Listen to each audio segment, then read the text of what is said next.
Please welcome our CTO, Matthew Mengerink. There you are. Welcome, welcome. So great to see you guys here at Imagine 2013. I absolutely love this community, and you all make these days in Vegas my absolute favorite. I mean, think about it. I'd rather be here with you all than the Strip. Nothing more needs to be said. The art of commerce is rethinking the experience of the way that we buy and the way that we sell. We are the artists, and Magento is our medium. We have industry-leading tools that leverage the power of eBay. You've got PayPal, eBay, things like Card.io. You heard Jeff talking about the capability of looking at a credit card, scanning it in. That is at the heart of tools like PayPal and available for you all to use. We need you all to build the experiences which will change the fundamentals of commerce and delight our consumers. When we talk about art, we're talking about pushing the boundaries of the way that we think about things. Taking what we expect and making it so much more, watching it evolve. Art evokes the images of great classics like Michelangelo's David. While this is unquestionably a great piece of art, I wonder what Michelangelo would have done if he had tools at his disposal that we have in the modern age. This is the work of a contemporary artist named James Turrell. He creates experiences using light and physical space. Turrell has created an art form that defies how we traditionally think about art. You can't hang this on your wall. It doesn't weigh anything. Our challenge is to redefine commerce and the way that we think about it, the way that Turrell has redefined art. In commerce, the way that we buy and sell has a rich tradition. For thousands of years, commerce was tangible and physical. We've moved to a world where commerce is something a little less tangible than that. We buy things based on a picture, things we can't hold, using money that we never actually touch. Modern consumers are demanding that we elevate commerce to a form of art. Let's think about our artists. We have those who simplify. You know, for those of you who know me well, I love Apple products. I'm a fan. You can put me in the fanboy club. I'm the first one to go grab one of the devices. I hammer on it all night long, play with it, and I look forward to them when they come out. But one of the things I absolutely hate are the long lines of all the people that are there. I'm sure you all remember too vividly that first time that you go into the store, you're holding onto an item, and you look around, and you're like, where's the line? And this face must have been very common because up comes the person there with their little iPad and said, would you like to check out, sir? And you're like, yeah, thanks, this is really weird. You swipe, you walk out, it's delightful. My father was with me one day when he was getting a return. He had a problem with his battery, and they said, oh, we're sorry, sir, and they handed him a battery. He said, okay, what do I sign, where do I go, what do I do? And they're like, no, thanks for being a customer. As he walked out, he said, this is so smooth and so easy, I feel like I'm stealing the battery. Is this okay? That was a huge delight. So simplification, making things easy, that's a beautiful art form. Now let's think of the mobile phone. This year marks the 40th anniversary of the mobile phone. Wow. Yesterday, you had the right answer. Today, the world's changed and it's not the right answer anymore, and this shows it, right? The acceleration, the pace of change is murderous. 40 years, but most of it has happened in the last few.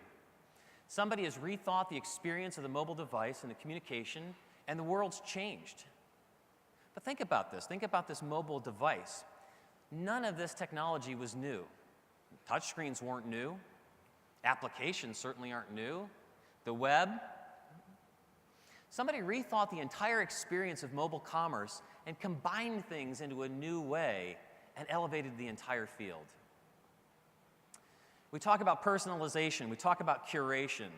I promise you, you will read an article soon that will talk about the way that merchants have consumers check out as one of the most archaic things of our modern society. We go to check out an item, they ask me for my name, my date of birth, my favorite animals, my colors. All of these different elements, which is creating friction at the marketplace with good intent. They want to be able to create a great experience for me in the future, but they miss it in the moment that I'm buying something today. The data that we have, it's allowed us to say, people who buy these things buy those things. And that's a beautiful thing. But imagine a future that goes beyond just what I bought and what others bought to what did my friends buy? When the future holds something like an instrument that says, hey, I know that Matthew likes instruments, but he hasn't yet played the mandolin. We think you'll like that because your friends are in a bluegrass band, so get it playing. That level of personalization is a huge and wonderful thing for us, and that's in our future. When we think about this, sorry, I missed this picture. This is the one where we think about the social network. You think about the social network and you think about what can be applied there. It's more influential about what a friend says about me than anything in the market. If I wear a shirt and the entire field says this is a great one, but my friend says, that looks ugly on you. It goes in my closet, it never returns. Now let's look at another modern experience, something which reminds us of the volatility of the space we're in. I saw Pandora and I used it one day, and I never will forget the experience. I put in one song that I liked, one of my favorite bands, and I had an entire radio station that was built just for me. I tuned it, I pruned it, and I thought Pandora has ended radio, and this is where it stops. I got my mom on it, I was really happy with it, recommended it to my friends, but I remember vividly the first day that a song popped up on Facebook and said, hey, would you like to listen with your friend? I started using another experience that was a little bit more beautiful. Spotify comes into the world and redefines radio once again, reminding us that even when things are great, even when things are beautiful, there can be so much more. And that is part of the art of commerce. Now, why are we going to succeed? Why are you all going to succeed at being the artists of the new commerce generation? We have system integrators, partners, developers, service providers. We have platforms that are here in Magento, PayPal, eBay. Why are we going to redefine commerce? Well, we think about this, we have the most gigantic developer network in the world. There's not a single platform out there that has more developers within its ecosystem than ours by orders of magnitude. That's a powerful force of creativity. Creativity creates success. Now, another great thing we've talked about a lot is this notion of the power of eBay Inc. The power of eBay Inc. isn't just that we have Magento as this phenomenal platform that scales, is available, has the various flexibility of customization. We do have technology that we provide for you, but we are the only company on the planet that has both technology and consumer data at the same time. 120 million folks on PayPal and eBay, consumer data combined with technology, working to make that at your disposal. You saw the myriad of brands. Those are capabilities that are coming into Magento to be provided for you. That's going to allow us that personalization, that customization, that delight of the consumer better than any other platform out there.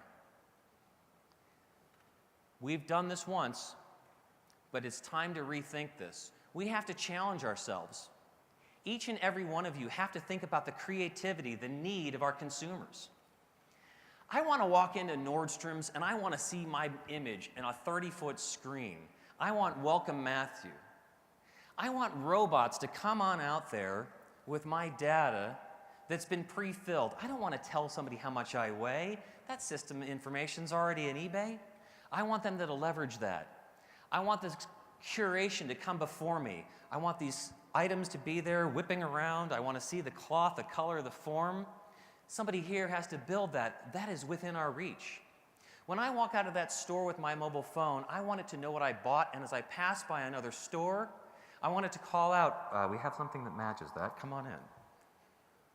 And it's 30% off. Somebody needs to build that kind of experience. We have those tools at the disposal, but it's you all who will bring that to life. When we think about our mobile technology, when we think about our phones, we could have refunds so that when I hit my door, if I had a problem with anything, if I noticed anything wrong, my refund is showing up right there. There's a person who meets me at the doorstep, says, "We're very sorry, sir," swaps out the item, and I happen to notice that the groceries are there on my front porch along with any of my toiletry. I don't have to think about that again. It senses it, it knows it's there. The future, the convenience, the delight, that is an artistry that's here, but you are the ones who are going to create it. We'll enable the capability through the technology and through the data. We'll create that extensibility for you, but you'll bring that dream to life. Now, when we look, it's not just this product innovation, it's a core business innovation. If we think about what we're bringing to life and what has happened over the past few years, you ask yourself, how did they come up with that? How do we challenge ourselves further? We changed the game. How do we do that? Well, here's the incredible thing. We've changed the game once already. eBay, PayPal, Magento, specifically everyone in this whole sort of event has changed the game once. If we hadn't, we wouldn't be here today in this largest, most successful platform. We've changed the game once, but we have to do it twice, and we can't do it in the same way we've done it before. We don't just need new technology, we need to rethink how we're changing the experience. And this isn't going to happen by magic. This isn't a wish or a hope or a prayer. This is going to happen through the long, hard hours and the sacrifice we're putting into the drawing board, getting our hands dirty. It's not just the painting that's the product here, it's the process of innovation at the core of your very business. That's the art. It's not just the beautiful design, it's not the skinning, it's not just the performance or the service. It's about creating a completely new experience that changes the way that we buy, that changes the way that we sell. That's the art. Together, we're going to all work on this art, innovating fiercely and collectively, making money in a delightful way, in a way that delights our consumers through their experiences and the products that they can get.